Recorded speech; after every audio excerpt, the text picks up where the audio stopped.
What is up, everybody? Welcome back to another episode of The David Lopez Show, presented by Passion Park ENT. You know what it is. I am glad to be back. Thank you for everybody joining on the live and the normal recordings. Everybody who just watches, I just want to say thank you. Why not? Let's just do it. Dropped an awesome episode yesterday with my man Fantana. He's a producer from the Quad Cities. It was a really good chat just about music and stuff. It was like an hour long. You should go check that out if you're interested. Had a really good time with that. I'm going to try to keep it like, one sports episode, one interview per week. I think that's probably where we're going to be at as I'm still working on music and doing all that.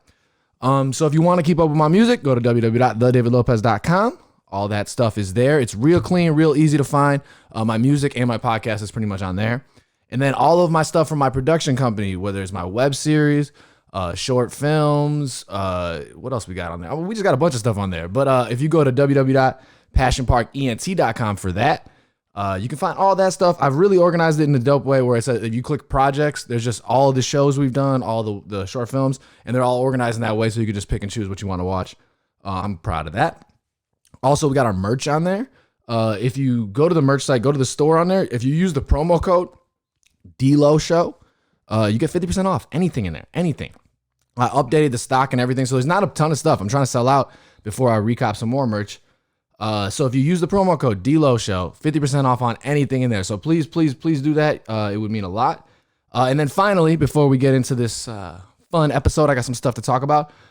Before we do that, if you're listening to this podcast or if you're a fan of it at all, if you could just go like whatever you use for listening to your podcast, if you rate us, review us, subscribe, it means a lot. I never even I should have been doing this for a long time. I mean, we're like 80 episodes in. And I just past 5 episodes I've started saying that, but I need to be saying that. That's really important for the podcast growth.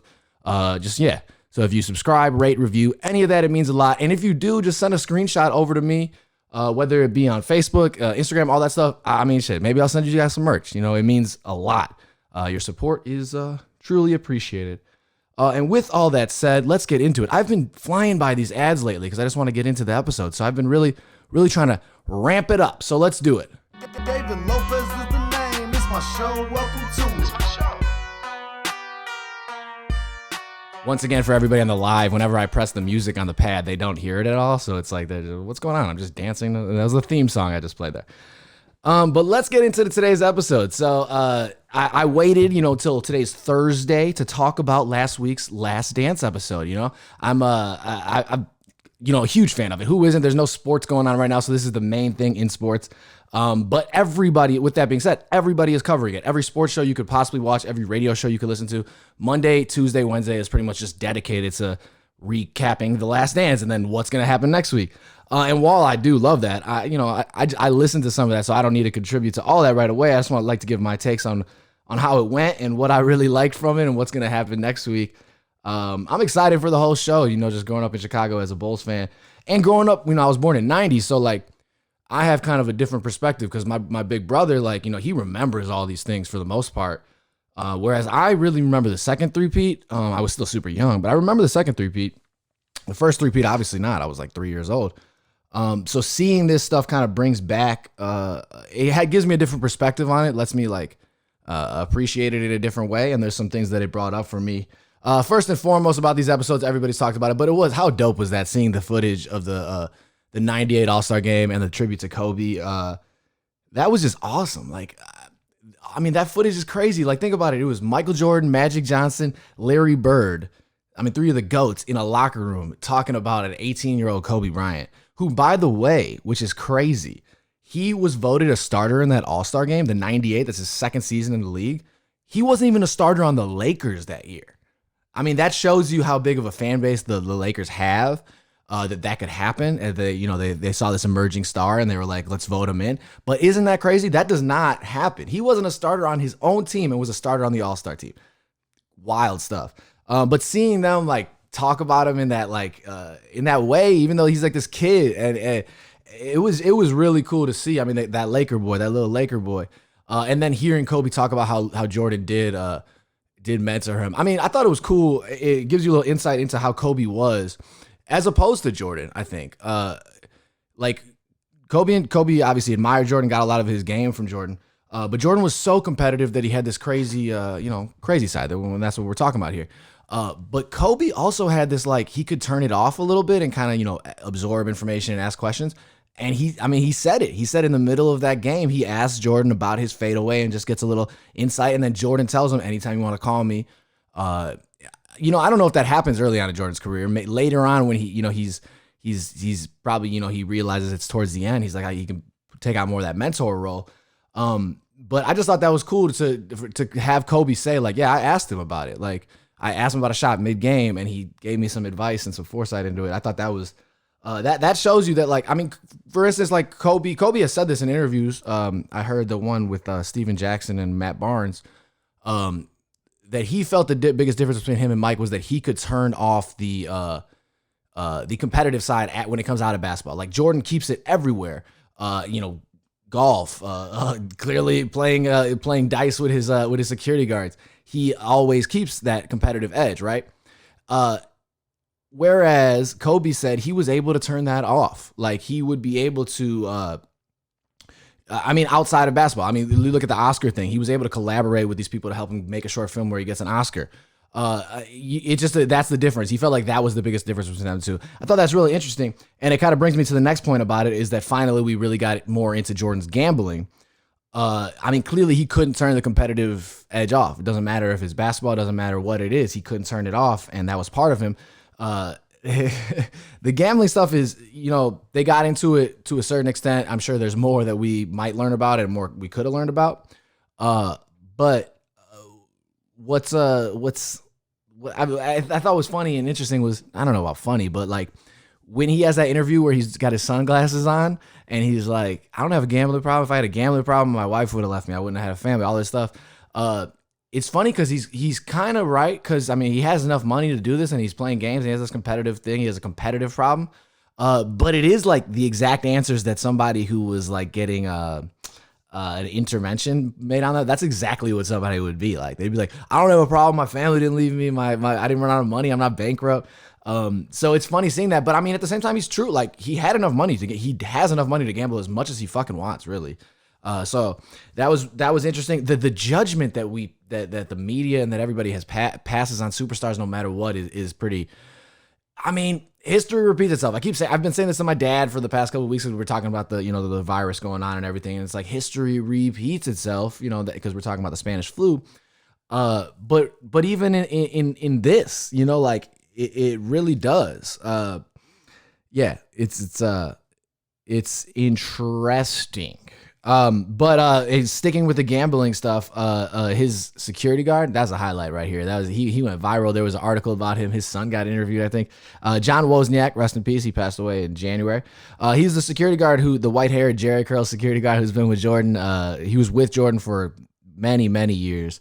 And that clip is going to be one of the most memorable clips from the show. I'm sure he's doing the Jordan shrug after he beats him.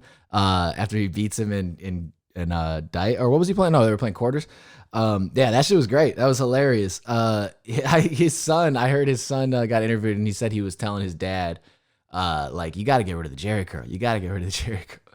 I do have one memory as a kid growing up in Chicago of seeing him, actually. John Wozniak was I went to a Loyola Academy game. That's where Jeff and Marcus, Mike's kids, played basketball in high school, and we went to one of their games. It was in our neighborhood, and Jordan was there across the way, sitting there, and it's just him and Wozniak right next to him, the bodyguard, just sitting there chilling. So I remember seeing him, because at that age I didn't really know all the stories. I guess I never really knew who that guy was. I had seen him, and I remember my brother being like, "Yeah, that's Jordan's security guard." You remember the white hair? It's never gonna go away. And actually, a story about that. Going to that game, there was like a showcase, and I think Simeon played after. And I just remember Derrick Rose was hurt; he didn't play, but he had a sprained ankle, I think. But he walked right in front of me, and I just remember being like, "Man, he is huge! Like, he's a point guard in the NBA, So he's like 6, but he's one of the bigger ones, like 6'3", 6'4". But I just remember seeing him and just being like, he looked like a superior athlete. And I've seen D Rose play a lot in high school. I just remember that time he walked like right by me, and I was just like, man, that dude, he just looked bigger. And then finally, this is the one point I wanted to bring up, because the whole perspective thing I was saying about how, like, I have a different perspective now that I can watch this as an adult and still as a Bulls fan, despite what they're doing now. Well, we got some hope in the near future here. But despite what they're doing, I am a Bulls fan. So seeing this, and you always heard growing up, if Jordan didn't retire in 94 and go play baseball for 2 years, we could have won 8 in a row. That's how good we would have been. And I'm going to be completely honest. Most of my childhood, that is what I thought. I'm like, that is just like the way, I don't know, it's just the way we all thought, I guess I would say. It's like they would have won 8 in a row. Are you kidding me? That's how great they were. Now watching this again, I really, and hearing, more insight from people who were around at the time, is like, I really don't know if that's the case. I think most likely not, in all honesty. They don't win that second three-peat if he doesn't take those 2 years off. I'm sure, I know these next couple episodes are really going to tackle more as to his first retirement and why and what brought that about. But he does look like he's worn out in what we've seen so far. He looks like he's ready for the end. And I mean, the media drove him out. The media drove him out in a certain sense. I mean, it's still him. I think his father's murder, which is going to come up here, is probably... I'm sure that we're going to find out new stuff about that we didn't know that would give us more insight into why he retired maybe. But actually, that's what I meant to finish the thought earlier about history repeats itself, is that the media, we keep doing this to our superstars. We build this star up, be like Mike. He's like, like you can't even go wrong. Like he didn't do anything wrong. So I heard somebody saying like the idea of seeing him on camera with a cigar back then was like, you would never think that would happen because that's just not how, he was perceived. It was be like Mike, this wholesome dude. But then the gambling comes out and then we tear him down. The media tears him down. Everybody tears him down. Like it happens. It happens with all these superstars, all these celebrities we see. Like we build them up to be this perfect character. Nobody's perfect. They can't be perfect. So don't, and then we tear him down and then it beats him up and all this stuff. So I'm really, really looking forward to this weekend's episodes. The director was talking and he said that his favorite episodes are 7 and 8, I think. I know that Marcus and Jeff get interviewed in these episodes, so I'm curious to see how that goes. I do want to see that, and I just want to hear them more get into his first retirement. That's the real juicy stuff I'm trying to hear about. So, all right, we're gonna switch topics once again. Hello to everybody who's joining on the IG live. I appreciate all of you guys. That was my NBA stuff. We're gonna switch it up now right here. Let's go. All right. So, sports might come back sooner than we thought, it seems as if. Well, I said NBA stuff. That was the last of my last dance stuff. I'm going to start with NBA and then go into MLB as far as returns go. That's pretty much what we're talking about here, because there's a bunch of stuff that has come up this week. First of all, the NBA, some facilities are opening tomorrow for practices, but they have some strange rules. And by some facilities, I mean it's like literally like 3, and it's only in the states where these orders have been, lifted or changed, altered. What should I say? I can't even remember the 3 organizations. But anyways, the rules. I just thought I'd go over these rules because it's pretty interesting.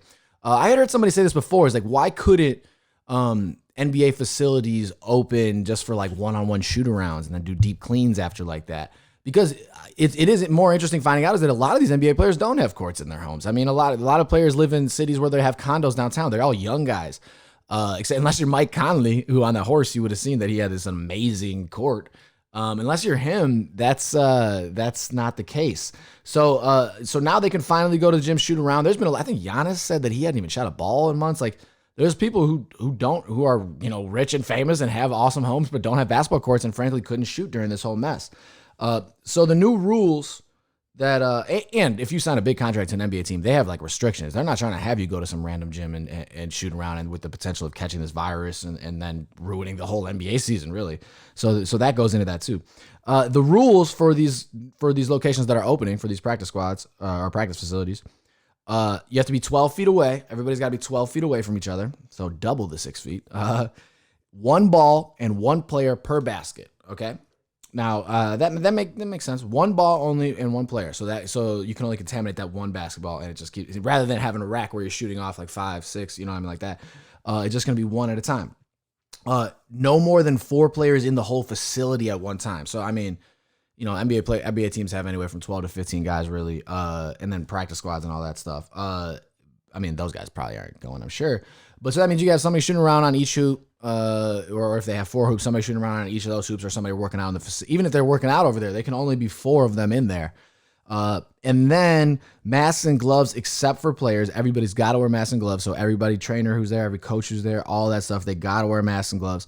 And then after every player leaves, there's like an intense ball cleaning. intense ball cleaning, guys. Intense ball cleaning after everybody leaves. Yeah, that seems, very restrictive, but probably appropriate for the times. I got to be honest, though. It feels like they probably could have done something similar to this early on to let these guys get their shots up. I mean, maybe less than 4 players, less than 12 feet, maybe have like 2 players or something like that in there.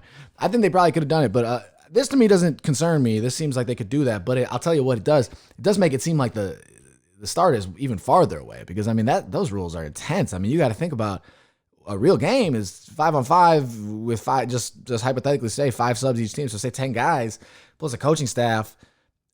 I mean, there's not gonna be masks and gloves. Are the coaches gonna have to wear masks and gloves? Like what? I don't know how close we are to a season. And on that note, the NBA did say they are willing to start the 2021 season around Christmas time, which would lead it, Christmas to the summer, kind of how we do.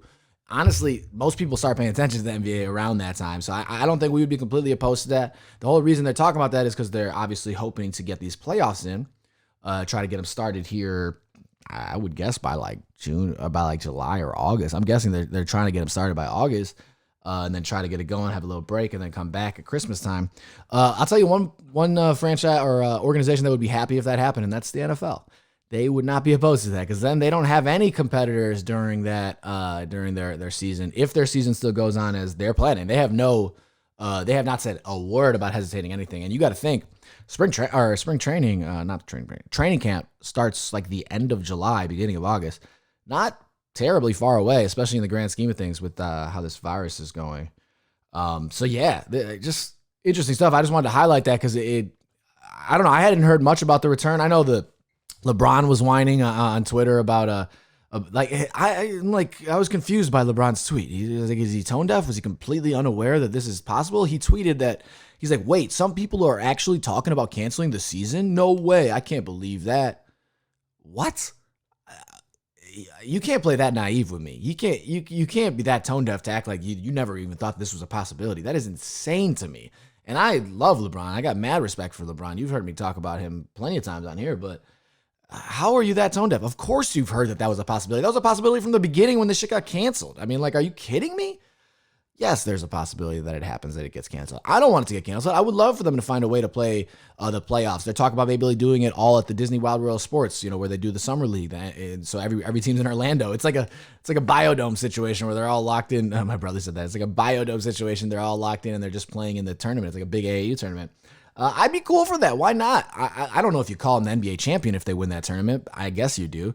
I would call it like quarantine champion, NBA quarantine champion, quarantine tournament champion or something. I just don't know if it's the same thing, but I'd be intrigued by it. I mean, just not having home and away and fans, I think takes away enough that it can already be figured as not the same thing as a regular NBA championship, in my opinion. So there's that. And then moving on to baseball, they have they are proposing a plan, and I heard that they are really they're finalizing a return to play proposal. That's what it says here. June 10th, spring training, normal spring training facilities going to Arizona, going to Florida. Obviously, no fans. And then July 1st, season opener. And so the thought here was, maybe they're going to keep it at the spring training facilities, but no, they think that they can do July 1st season opener at the home ballparks for every team, and then just mitigate the people by just having them go, from one place to the other. I think it'd be great if we can get some baseball and get some sports back. I think it'd be great for the public feelings, the public emotions, just getting to something to watch. Like it would help a lot, I think. But at the same time, I just need to know what if somebody comes down with COVID? What happens then? Like what? And this goes to the same thing with the NBA. Like I would assume you have to have a plan in place.